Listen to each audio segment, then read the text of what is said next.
Invincible.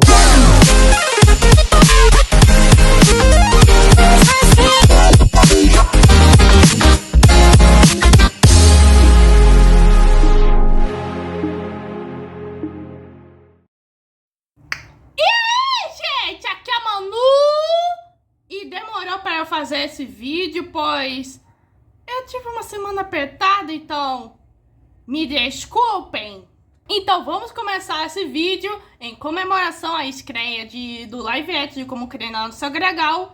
Vamos falar do dia em que o Soluço rejeitou em ser Jojo. E vocês vão entender meio que o contexto. O episódio começa com o Soluço e seu pai meio que pousando para que um outro viking os pintasse. E nisso temos uma narração do Soluço. E isso ocorre meio que todo episódio na série de Dragões Pilotos de Berk. E essa série é o antecessor meio que de Corrida até o Limite, também conhecida como a melhor série de Como Treinar Seu Dragão. O Soluço narra que cumprir as exigências e expectativas de um pai Vink não é fácil. Ainda mais quando o pai Vink também é o chefe da vila. Então quando tiver uma chance, mostre que é capaz. E o pintor que estava pintando o retrato de pai e filho estava tendo uma dificuldade. E aí meio que o pai do Soluço meio que fala pro Soluço que, olha, quando esse aí meio que perdeu metade do cérebro, virou artista. E o Soluço pergunta pro Stoico se ele sabe mesmo pintar. E o Stoico garante, não se preocupe, ele vai nos deixar com muito orgulho. O retrato em questão vai ficar meio que ao lado de outros retratos, meio que de outros líderes do passado de Berk e seus filhos repetitivos. E esse retrato vai particularmente ficar ao lado do retrato do Stoico quando era criança com seu pai. E esse é o único que ele tem com o seu pai. E aí eu vou continuando a pintura e o Stoico pede pro Soluço estupar o peito. Só que o Soluço meio que fala, olha, esse é o máximo que eu consigo fazer. Chega o tal dia e tá lá meio que o Soluço com a sua turminha. Bem, amanhã o retrato do Soluço vai estar ao lado de todos os líderes. E o Melequeto fala, isso aí vai zoar a vizinhança. E aí o nosso querido Perna de Peixe meio que fala pro Soluço, olha, agora você faz parte da elite. E também você foi um dos poucos que não foi morto pelo sucessor. E os gêmeos? Ainda. Bom, o Soluço ainda meio que seguro fala, bom, é como fazer parte da história. Aí a turminha acha meio que um quadro do Hamish I, na qual foi o líder mais rico e referenciado de Berk. E aí tá lá com o seu filho, o Hamish II. Aí meio que o Melequetuzão, o Hamish I, falando, ajoelhe-se diante de mim e beije meus pés. E os gêmeos meio que fazem uma craquinagem, pois eles são rebeldes. Sou Hamish I. Ajoelhem-se perante mim e beijem meus pés. A craquinagem faz que o quadro meio que respectivo caísse e meio que o pé de peixe coloca de volta e ainda por cima dá um beijo no quadro. E ainda pede pros dois meio que mortos e pedir desculpa. Só que eles acabam achando meio que uma folha. O Melequeto vê que isso parece um tipo de mapa. E tinha meio que uma poesia escrita. Bom, o Bocão acha e pega o papel, o mapa específico, e o Bocão fala que esse mapa deveria ter sido destruído. Ele explica pra turma que homens perderam membros, a vida e a sanidade tentando achar o tesouro. E o Perna de Peixe já ouviu falar sobre esse tesouro, pois esse é o tesouro de Hamish I. O Hamish II meio que enterrou ele e meio que escreveu no mapa para que alguém o acesse. E dizem que as pistas são tão complicadas que só uma mente, que seja extremamente brilhante, pode decifrá-las. O Bocão revela que até ele e o Stoico tentaram achar esse tesouro. E eles foram parar numas montanhas em meio de uma nevasca braba. E ficaram atormentados para decifrar as pistas. E tiveram sorte que retornaram vivos e com a amizade intacta. E o Bocão que fala para a turma, olha, para o bem de vocês, esqueçam o que viram aqui. E o Perna de Peixe, tudo bem, a gente vai obedecer muito bem essas ordens. Mas, cara, que certos sujeitos, também conhecidos como Melequeto e os gêmeos, não queriam meio que esquecer isso e queriam achar esse tesouro. E o Perna de Peixe, quando você teve essa revelação? Gente... A gente não vai fazer o que o Bocão nos pediu fazer? Você não quer achar esse tesouro? Foi, moleque. Bom, enfim, chega finalmente o dia que é apresentado o retrato do Soluço. E o quadro é revelado. E aí... O Soluço teve a reação meio que bem horrorizada ao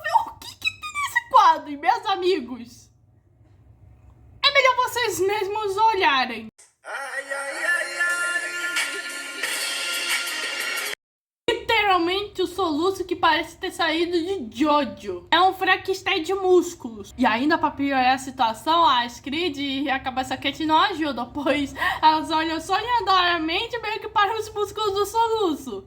Do retrato, não o soluço real. O Stoico acha que o Baldão fez um trabalho incrível, mas o soluço meio que não gostou porque aquele não era ele. E o Stoico, ainda é você, só que muito mais forte e melhorado.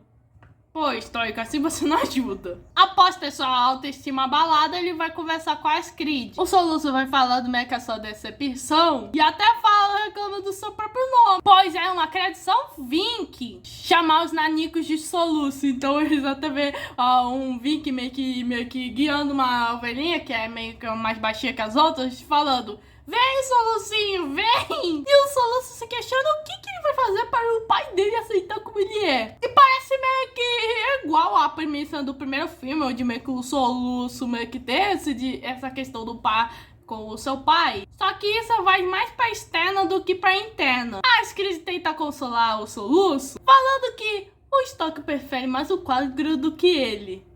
Querida, você também não tá ajudando. Além disso, eu sei que você babou meio aqui na frente do quadro. Nisso, Soluço e a Screed vão conversar com o Perna de Peixe. Só que aí, eles percebem que o Perna de Peixe tá estranho. Ele até faz uns barulhos meio aleatórios, como se estivesse tentando avisar alguma coisa. E o Soluço imediatamente saca e fala: tá bem, cadê eles? Literalmente, o Soluço e a Screed meio que testemunham o Melequento invadindo a casa do Bocão e ainda roubando o mapa que o Bocão meio que havia pegado. E o Melequento ainda tira tempo para meio que ele falar pro Pet que ele é um péssimo vigia. O que você tá fazendo aqui? Nada. Ah, legal, tá bom. Cadê eles? Quem?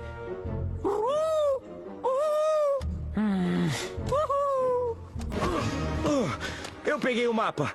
Vamos achar o tesouro. E você é um péssimo vigia. A Screed tenta meio que dar um sermão dizendo que os guerreiros mais corajosos de Beck morreram só para tentar achar esse tesouro. E o Melequento: e eu vou ser o próximo. Vocês ouviram o que o Bocão disse? Os guerreiros mais corajosos da história morreram tentando achar esse tesouro. E eu sou o próximo.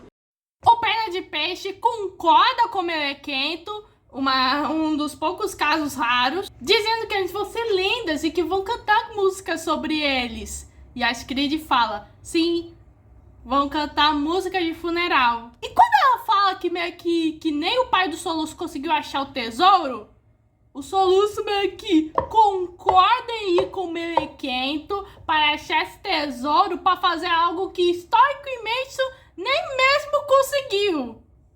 A Screed, é nisso que dá quando você fica babando com o retrato do Soluço musculoso. Sabendo que o Soluço vai atrás disso, não importa o que a Screed vai falar, ela decide ir com ele, mas vai criticar cada passo que ele vai dar. Além disso, ela não pode deixar o Soluço com pessoas como o Melequento, Perna de Peixe e até mesmo o Gêmeo. E nisso começa a caça ao tesouro, que meio que é lá os Goonies.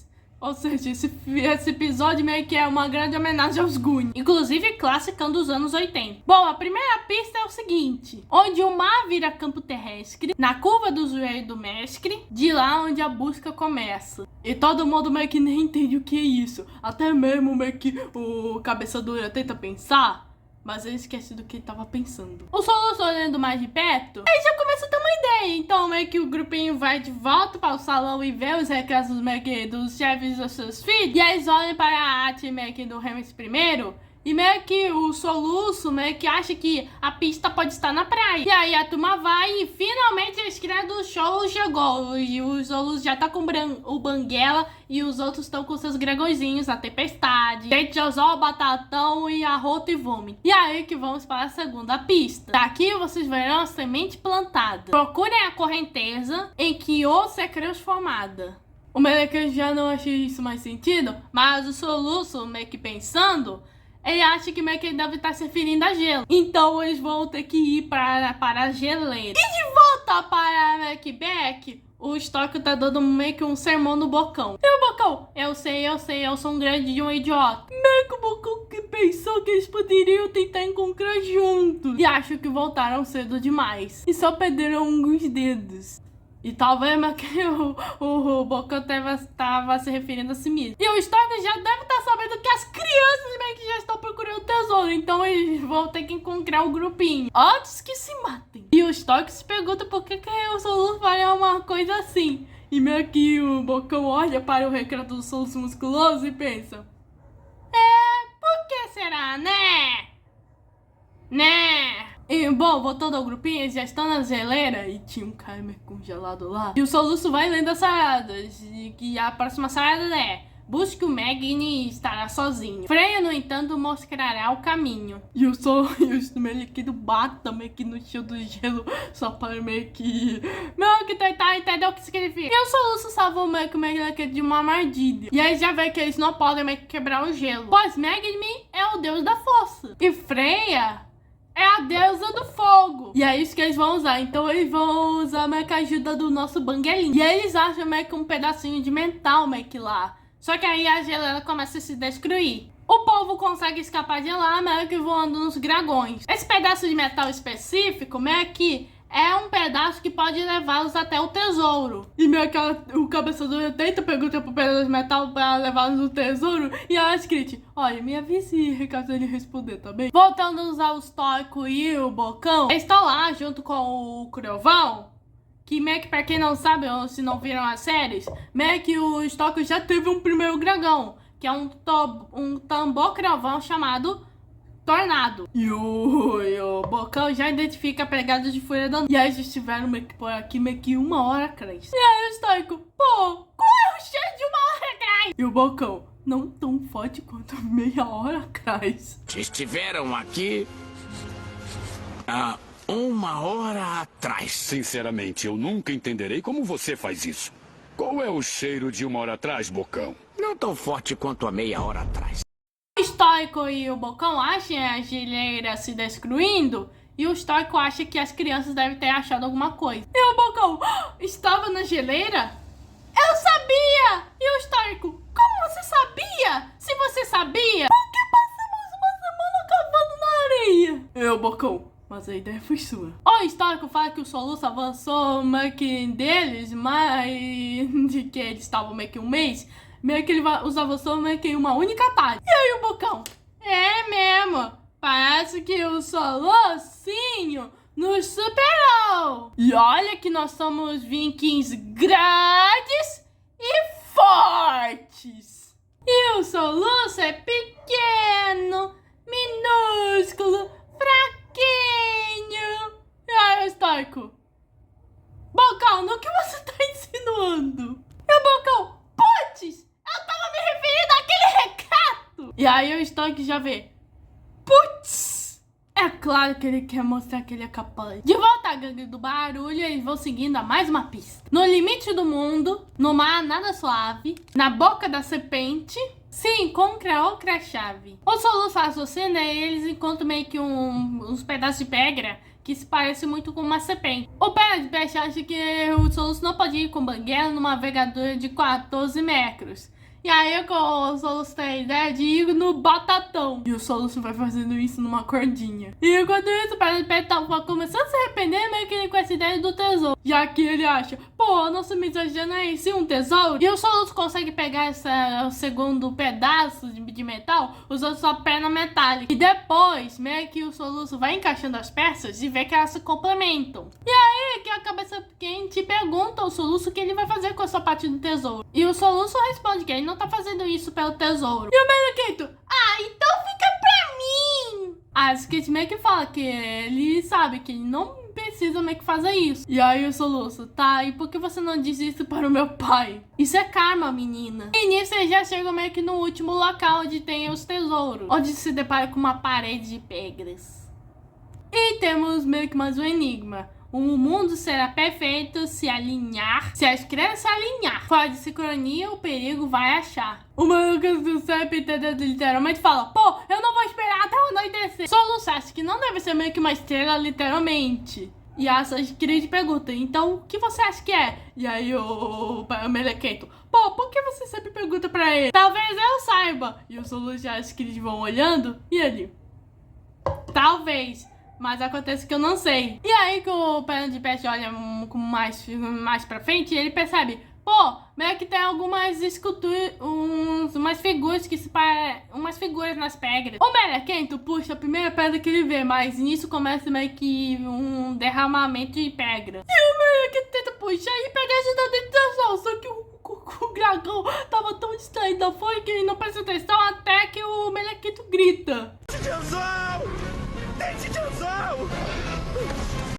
Meu Deus, esse Detianzão é muito cabeça de vento. O Soluço, relendo meio que a charada, meio que ele acredita que deve ter uma pedra que tenha outra estrela. E pensa em puxá-las ao mesmo tempo. Então eles vão ter que usar meio que o bafo e arroto. E aí a parede se abra. A gangue acaba entrando, só que a parede acaba meio que se fechando. Bom, o povo é forçado meio que a seguir em frente. E aí chega meio que numa sala de meio que... tinha meio que uns pilares.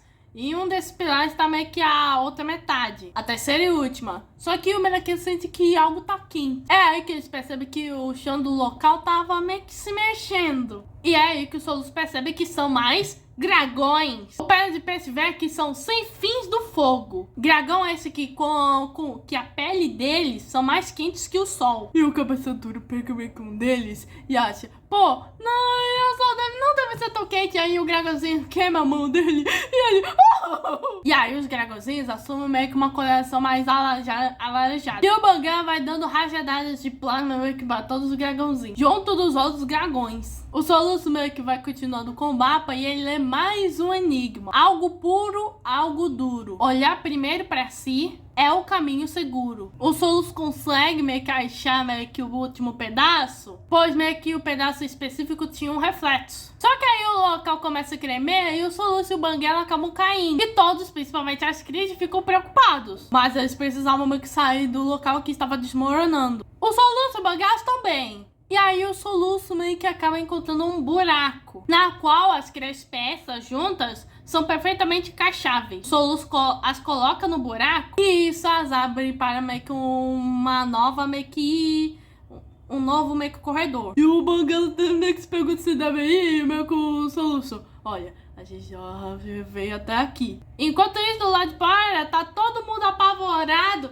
e meio que tentando tirar as pedras meio que estavam meio que desabadas para assim resgatar o Soluço. E o Batatão, que eu gostei muito, a Batatão meio que só tava comendo as pedras de boa. Ou seja, o povo tá maior perigo enquanto ela tava comendo seu lanchinho da tarde.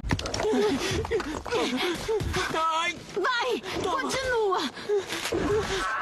O Histórico já chega e já percebe que não tem um Soluço no meio. De volta ao Soluço, ele encontra meio que vários ouros meio que espalhados, mas ele acaba achando meio que um outro papelzinho. O Soluço lê que esse tesouro passou de pai para filho e deixa para ele caso ele for bom e digno, que chegou até aqui de boa fé. De um Soluço para outro, orgulhe-se de quem é. E é revelado que esse papel meio que é nada mais nada menos do que uma pintura revelando que o Hermes II é um Soluço também, só que com hiperfoco em enigmas. E o Soluço finalmente vê que não há nada de mal de ser um Soluço. E é aí que chegamos meio que ao último enigma do episódio. Entre corpo e mente, a escolha deve ser feita uma somente. Neste instante, olhe para o seu interior, pois só um caminho será enriquecedor. E nisso começa outro desabamento e o Soluço. Ah, Hermes, você tá de brincadeira. E do lado de fora, o Histórico já tá ajudando o Astrid e o Perna de Peixe a tirar as pedras, enquanto a Batatão tava gostando do seu lanchinho. Aí que o povo vê que tava ocorrendo um terremoto e o povo vai lá pra ver o que tava acontecendo. E aí que eles encontram o Soluço, que pegou uma pena ao invés de um martelão que tava lá meio que nos dois pedestais. O Histórico aliviado já vai até a direção ao seu filho. E o Soluço: ah, oi pai. Todo mundo fica aliviado e aí o Melequento: tá bem, o que era o tesouro? E o Soluço mostra meio que a verdadeira pintura. E o Melequento: ah, isso não é tesouro. O Histórico fala que para um pai é o maior tesouro. E aí ele vai se desculpando que ele não queria que o Soluço sentisse a necessidade de algo, de fazer algo, alguma coisa assim. E o Soluço sabe disso, mas ele teve que fazer isso por si mesmo. E aí ocorre a Obra-se Bem Filho. E nisso ocorre a narração final do Soluço do episódio. Passou a vida inteira tentando provar pro seu pai que podia ser o Viking que ele queria. Mas no fim das contas, ele já era. E o episódio termina com um novo retrato do Soluço. E agora sim com o Soluço normal, nosso Soluço de sempre. Na minha opinião, eu considero um dos melhores episódios meio que dessa primeira fase da série. Pois meio que tratou meio que de um tema sobre amor próprio. Já que o Soluço meio que ainda tinha meio que um pouquinho meio que de insegurança meio que sobre si mesmo. E é engraçado, eu acredito que meio que o Soluço não gostou meio que da sua versão de Jojo. Sendo que a Skizzy meio que ficou gamatinha. Mas claro, é uma visão superficial das mulheres. Meio que esse foi o episódio 8 meio que de piloto de Beck. Ainda tem meio que outros episódios, mas não sei se eu vou analisá-los. Podem comentar se quiserem. Bom, esse foi o vídeo. Se inscreva no canal, ative o sininho, compartilhe com o Mundo e fui!